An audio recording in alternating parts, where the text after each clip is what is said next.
Cuando sus ojos se acostumbraron a...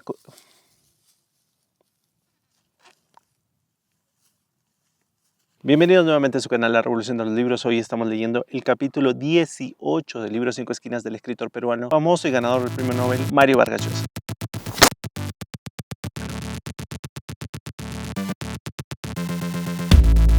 Vamos a leer este libro sumamente rapidito porque el sol está que arrasa con fuerza. Capítulo 18. La noche más larga del ingeniero Cárdenas. Cuando sus ojos se acostumbraron a la oscuridad de la habitación, entre las figuras silentes que la poblaban, y divisó una de las paredes pintarrajeadas una inscripción con tiza de letras grandes donde pudo leer: y cuando esperaba el bien, sobrevino el mal. Cuando esperaba la luz, vino la oscuridad. ¿Era una inscripción bíblica? Estaba encogido de terror, pero, eso sí, muy consciente de que impregnaba aquel recinto una pestilencia que lo mareaba. Hedía muchas cosas, pero sobre todo a excrementos, sudor y orines, y que hervía de hombres, algunos semidesnudos, unos sentados en el tosco pollo de cemento y otros acunclillados o tumbados en el suelo. Nadie hablaba, pero Quique intuía que, desde las sombras que lo rodeaban, decenas de ojos estaban clavados en él. El último recién llegado a ese sótano, calabozo, cuarto de torturas o lo que fuera. Pensó que vivía una incomprensible pesadilla, que esto no podía estar ocurriéndole a él. Todo esto se debió a una monstruosa confusión, que no habría tiempo para que se aclarara. Probablemente moriría, o todavía peor, pasaría el resto de la vida en ese ergástulo. Tenía los ojos llenos de lágrimas, sentía una enorme tristeza, se hundía en la desmoralización. En eso advirtió que una de esas figuras sin cara, desnudas de la cintura para arriba, se movía en el suelo muy cerca de sus pies, zizaba hasta él y pegándole la cara le susurraba: ¿quieres que te la chupe? 5 soles. Sintió que en la oscuridad la mano del sujeto le exploraba la bragueta. ¡Suélteme, suélteme! ¿Qué le pasa a usted?, gritó, poniéndose de pie y apartando la mano del tipo de un manotón.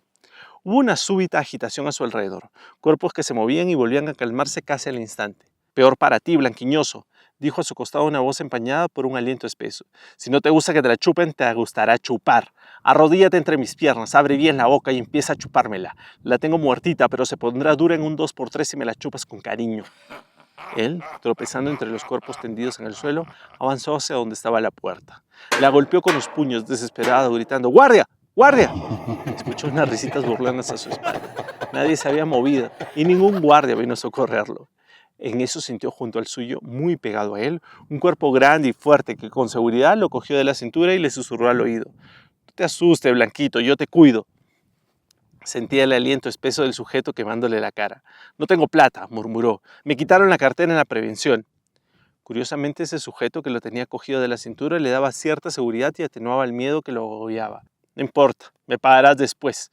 Tú me inspiras confianza, Blanquito, te doy crédito. Quique sentía que le temblaban las piernas y estaba seguro de que, si ese tipo lo soltaba, se derramaría por el suelo como un costal de papas. Ven, vamos a sentarnos allá, dijo a su oído el hombre fuerte que lo sujetaba. Quique se vio empujado despacio y avanzó en la oscuridad, sintiendo que sus pies rozaban cuerpos tendidos en el suelo, algunos roncando, otros balbuciendo incoherencias. Se iba repitiendo como un mantra que esto no podía estar pasando, increpándole a Dios por qué lo castigaba así, preguntándose qué podía haber ocurrido en el mundo para que él, un hombre de trabajo, de buena familia, respetado y de éxito, estuviera aquí, en una inmunda guarida de la policía entre delincuentes degenerados y locos. A veces chocaba contra el pollo de la pared. El hombre suerte que lo sujetaba hacía como una orden seca que se abriera un espacio en el pollo para que se sentaran. Debía ser uno de los capos de allí, porque en el acto le obedecieron. El hombre fuerte lo hizo sentar y se sentó a su lado, muy pegado a él, teniéndolo siempre de la cintura. Quique sentía junto al suyo el cuerpo aquel y advertía que era muy fuerte. El miedo atroz que lo agobiaba comenzó a amainar. Está bien, le agradezco, murmuró bajito. Ayúdeme, por favor, con estos tipos. Le pagaré después lo que usted quiera. Hubo una pausa y Quique sintió que el hombre fuerte le acercaba la cara. Le pareció que su vaho hediondo le entraba por la nariz y por la boca mareándolo, y le dijo muy quedo con un susurro: has tenido suerte, Blanquito, que yo me adelantara. Si te cogen los morenos de allá y te llevan a su rincón, ya te habrían bajado el pantalón, te habrían echado un poco de vaselina en el culo y te habrían cachado en fila a su gusto. Y eso no sería lo peor, sino que por lo menos uno de ellos tiene sida. Pero no te preocupes. Mientras yo te proteja, nadie te tocará. Aquí soy la autoridad, Blanquito.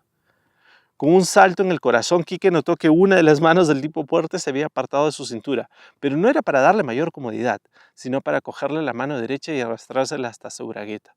Con horror sintió que la tenía abierta y que sus dedos tocaban una verga dura como una piedra.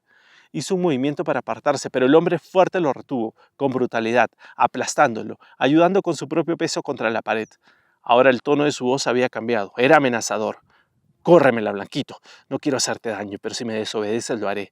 Yo te protegeré, te prometo. Ahora córremela, que estoy arrecho. Asqueado, asustado, temblando, Quique obedeció. Segundo después, sintió que el hombre fuerte eyaculaba. Tenía la mano y seguramente también el pantalón manchado de semen. En algún momento se había puesto a llorar.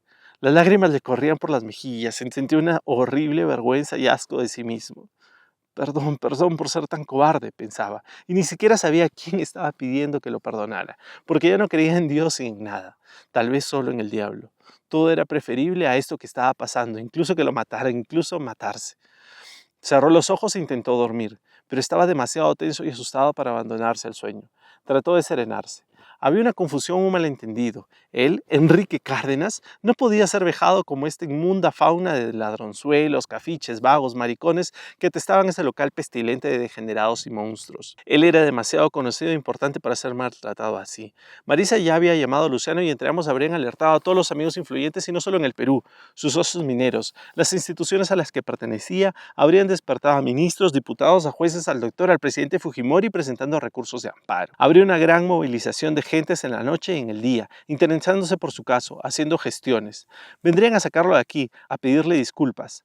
Él les diría que estaba bien, disculpaba, perdonaba, olvidaba, pero en su corazón y en su cabeza nunca perdonaría al canalla que lo había hecho pasar por estas horcas caudinas, haciéndole vivir estos días y noches asquerosas, entre gente repelente que lo habían ofendido, degradado y vejado, y sufría el peor miedo y la más terrible vergüenza de su vida.